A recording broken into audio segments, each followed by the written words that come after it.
Charlie, and here's a fun fact about me. I love to throw parties, but I think I need to prove it to you. I mean, you could party. Wait, no, don't. I'm not giving up yet. Oh, wait, no, wait. This is a party. Okay, no, but better than that, are you ready? Oh my goodness, are you ready? I love to throw parties. I love thinking through all the things like the music, decoration, the food, and obviously all the people I want to invite. I mean, who doesn't love a good party? In fact, take a second and talk with your group to answer this question. Whether you're in the middle of the dance floor, keeping the party going, or creating a good vibe by setting up the decor and playlists, or hanging on the side with just a few friends, there is a place for everybody when it comes to a party, or at least there should be. So my husband's work was throwing a black and white party. It's like where you wear either a black outfit or a white outfit. And immediately, mime. You know mimes wear those black and white shirts, and sometimes they paint their face white with like black lines, and they don't talk, they just use their hands.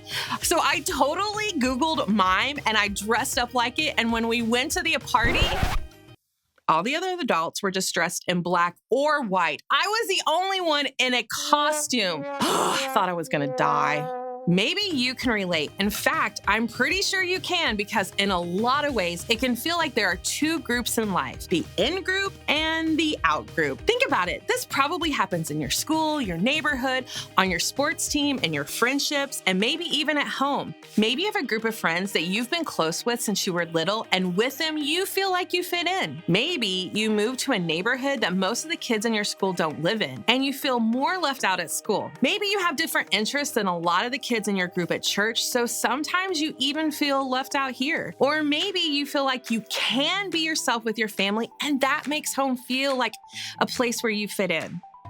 Take a moment, turn to your group, and talk about this question. Sometimes, whether we realize it or not, we're the ones making other people feel left out. We tend to stay close to the people who look like us, think like us, like what we like, and do what we do. So now I'm gonna need you to talk about this question with your group. Here's the thing. The kind of party Jesus invites all of us to be a part of, that party, it is filled with all kinds of people. Now, remember, when I say party here, I'm not like talking about like a literal party. I mean any effort to celebrate, serve, or enjoy others in a way that adds value to life. And so being a party starter means being someone that does that for all people. People who are like us, people who aren't, people who fit in with us, and some are the people that get left out too. This invitation doesn't exclude anyone. And that means if we want to be party starters, we have to be the kind of people who sees everyone as someone worthy of the invitation, because in God's eyes, they are. Now, with your group, answer this question. There's actually a story from Jesus' life that I think could help us out here. One of Jesus' friends, a guy named Matthew, he recorded this story so that we can read about it today. Before we start reading, let me set the scene for you. Imagine each one of these chairs represents a different kind of person, a different background, a different interest, you name it. Jesus had just accepted an invitation to have dinner at Matthew's house. He showed up for the party to find that he wasn't the only guest on the list. In fact, the table was full of different kinds of people. Take a look. Later, Matthew invited Jesus and his disciples to his home as dinner guests, along with many tax collectors and other disreputable sinners. The people around the table with Jesus back then, they were definitely not the crowd that fit in. Tax collectors were considered some of the worst at that time. And with that, sinners with a bad reputation, these were not the type of people anyone thought Jesus would be sharing a meal with. Now, talk to your group about this question. A group of religious leaders at the time, known as the Pharisees, had a real problem with this dinner party. Here's what they had to say about it. When the Pharisees saw this, they asked the disciples, "Why does your teacher eat with such scum?" Harsh, right? I mean, to the Pharisees, the people around the table at that meal definitely did not deserve the invitation to party with Jesus. The Pharisees were purposely keeping others on the outside, and then they were judging and questioning Jesus and his group for not keeping them on the outside. But here's what Jesus said in a response to them. When Jesus heard this, he said, "Healthy people don't need a doctor, sick people do." Then he added, "Now go and learn the meaning of this scripture. I want you to show mercy, not offer sacrifices.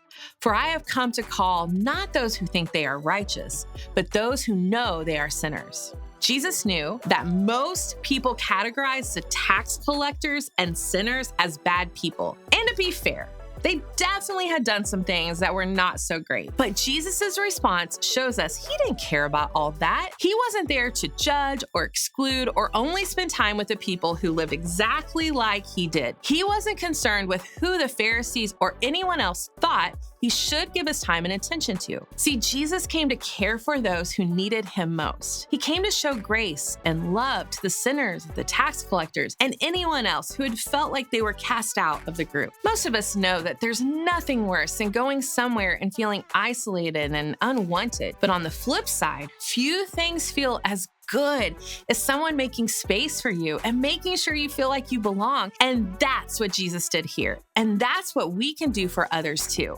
We don't get to decide who is in and who's out. As the ultimate party starter, Jesus shows us that everyone has a seat at the table. Jesus showed the tax collectors and the sinners that he didn't see in the way that others did. They had a seat at his table. They were invited. And the same is true for us today. We have the opportunity to start the party by remembering everyone, ourselves included, is in with God. That's because a party starter knows there's room for everyone at the table. Isn't it so cool when you get invited to be somewhere and you can even bring a friend? It instantly lets you know that you are wanted in the space and that others are welcome too. The truth is, you're invited to the party that Jesus offers through the full life that comes with following him. And you have a chance to invite someone to that party too, because a party starter knows there's room for everyone at the table. So rather than deciding who gets to be included, we have the chance to be the party starters who invite everyone to the full and amazing life with Jesus. Actually, I'd like to introduce you to my friend Jamel, who does all that. So in 8th grade, I realized something about myself, that I actually liked meeting new people. And I also realized that there were a lot of new people to meet at my youth group specifically. So what I started doing was keeping an eye out for all of the people that were new to our youth group. And of course, with the help of my small group leaders. And what I started doing was making sure that I talked to them about themselves, introduce them to all my homies, and make sure that they had someone to sit with at youth group during the night. Also, sometimes you catch the vibe that they might actually get along with someone else better than me, and so I made that introduction for sure. What I realized then was that there was space for everyone at the table, and I was just making sure that I was pulling up a seat for others.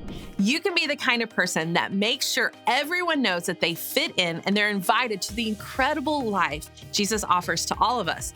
And here's how. First, invite someone to the table. Who in your life can you include? Who could use an invitation from you? Who have you been treating like they don't fit in, who maybe need an invitation to remember that they're in with Jesus no matter what? Then go to someone else's party. I know that takes a lot of courage, but maybe you need to be the one to take the step to get to know someone new. Instead of inviting someone to step into your world, how can you make an effort to step into their world and get to know them? Before you can ask them to show up to feel in, be willing to share their space and be in their world. So think about how you can do that this week. Remember, a party starter knows there's room for everyone at the table. In fact, your group is a great place where everyone should feel included, a place where everyone knows they fit in. And it's a place you can invite your friends so that they have a place they know they fit into.